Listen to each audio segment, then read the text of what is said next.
Hello, I haven't done a video for a very long time. Apologies, I haven't had the funds to either go out and buy any new toys, and also the various camcorder and accessories manufacturers seem to have stopped sending me either freebies or stuff on loan to review. I think my channel is basically just too small for them to bother with.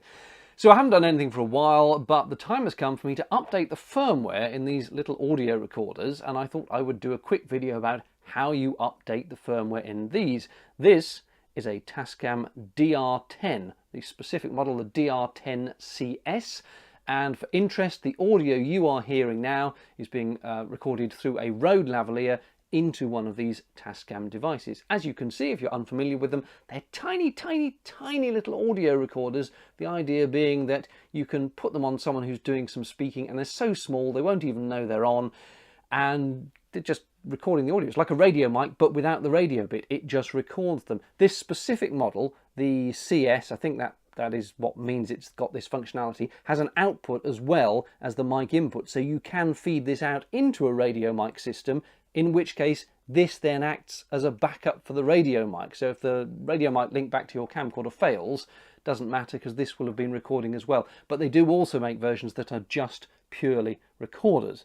The point is that the version I've got has the version 1 firmware. I think it's version 1.12 or something. And about 6 months ago, Tascam released new firmware, which unusually for firmware didn't just have some bug fixes, but actually has useful new functionality on it. So I thought I'd do a quick video about how you update the firmware on your DR-10. The first thing you need to do, obviously, is go to the Tascam download site for the firmware, and you see I've got the DR-10C here with the system firmware, release notes, firmware 2, how to update the firmware, yada yada yada. So we want firmware 2, right click and save. It is a zip file, and I'll put it on the desktop. Save. Downloads very quickly. And there it is. Just have a quick look inside it. There is our firmware. You're going to need your Tascam device with a USB cable on it. It's a micro, I think, USB at that end, and a old-fashioned USB at this end. And plug this into the laptop, and you're going to transfer that file directly onto a blank, and it must be a blank micro SD card in the Tascam. So I put that on. The unit has seen that there's power on the USB, switched itself on, and give it a couple of seconds. It says, now, do you want to power this, or do you want to use it as a storage unit? So you use the menu buttons to go storage, enter, and now it's just connected as a USB storage device. So as you can see, the DR-10 has come up in the list of available things on your computer, and I should be able to just drag the software down to DR-10, and in a flash it has copied it. Having now loaded the firmware onto the SD card, micro SD card in the Tascam, we have to do a rather awkward little maneuver where you hold down the play pause button and the headphone volume increment button, the plus button, and then switch it on at the same time, which is quite fiddly. Hang on, I can't hold all three of these. There we go. And switch it on. Keep holding, I think. And it said very briefly, it said SD mount. And then it went to this screen, which is, do we want to update the firmware? So we will say yes by pressing enter. And I think it's given us another question mark to say, you really sure? And apparently we then press the left button to make it say do it.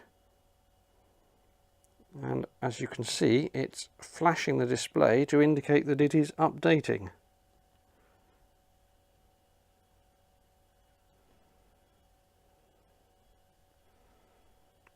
Make sure you've got a good battery in the unit while it's doing this, as it would be unfortunate if the battery failed while it updates. Needless to say, I forgot to check my battery. Little progress bar indicating how we're doing. update OK. It's rebooted itself. And now if I just fiddle through the menus to go to firmware version, which I think is right at the end. There we go, version info, version 2. Well, that was very straightforward, but what improvements has the new firmware brought to this magical little device?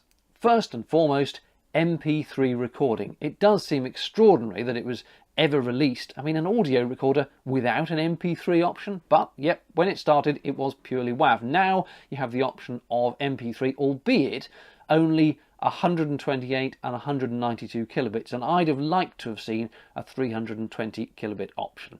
Either way, it's a good thing to have, and if you have a small SD card or you just need to do really long recordings, being able to record in MP3 is obviously a useful feature to have.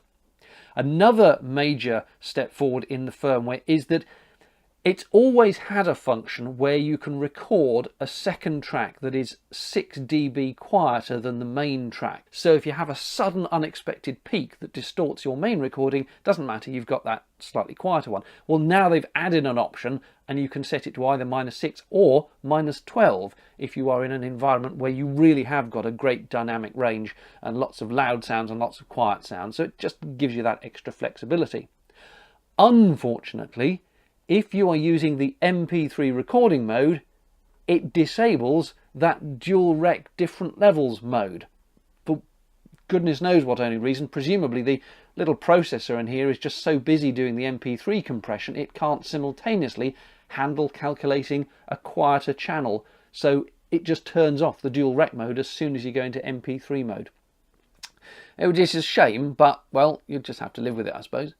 And then another improvement they've made to this, which is surprisingly useful, is that the record level meters now show up when you are recording, which again sounds obvious. Before, it only showed you the level meters when you were in standby.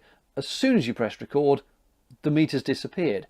And you know you've just set the level, you know it's now recording, and you're going to put this on a person who's going to walk away from you. So it's not like you're going to be staring at the meters, but there was something a little bit disconcerting about pressing record and then the metering just disappearing.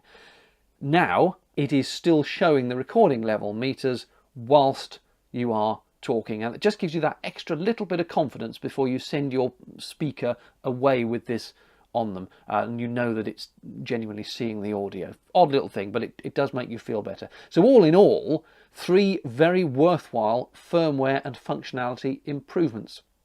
Right, that's it. Hope it was useful. Any questions, drop them down below. Cheerio.